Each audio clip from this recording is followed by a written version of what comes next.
వ్యవసాయాత్మికా బుద్ధి ఏకేహ కురునందన బహుశాఖాహ్యనంతాశ్చ బుద్ధయో వ్యవసాయినాం. పద అర్థం చూద్దాం రండి. వ్యవసాయాత్మిక స్థిరమైన నిశ్చయపూర్వకమైన బుద్ధి బుద్ధి మనస్సు ఏకేహ ఒకటే ఉంటుంది. కురునందన ఓ కురునందన బహుశాఖాహ అనేక శాఖలుగా హి నిజముగా అనంతాశ్చ అంతం లేని అంతులేని బుద్ధయ ఆలోచనలు నిర్ణయాలు అవ్యవసాయినాం స్థిరమైన నిర్ణయం లేనివారు.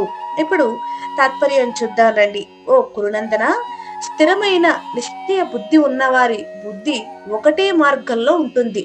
కానీ స్థిరత లేని మనుషుల బుద్ధి అనేక శాఖలుగా అంతులేని దారులుగా విభజింపబడుతుంది.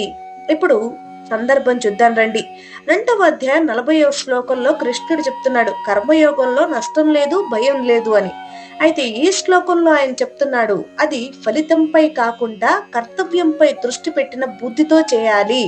భగవద్గీత మరింత మందికి చేరువ కావాలి అంటే నా వీడియోని మీరు తప్పకుండా లైక్ చేయాలి. లైక్ చేసి మరింత మందికి చేరువయ్యేలా చేస్తారు అని కోరుకుంటున్నాను. ధన్యవాదాలు.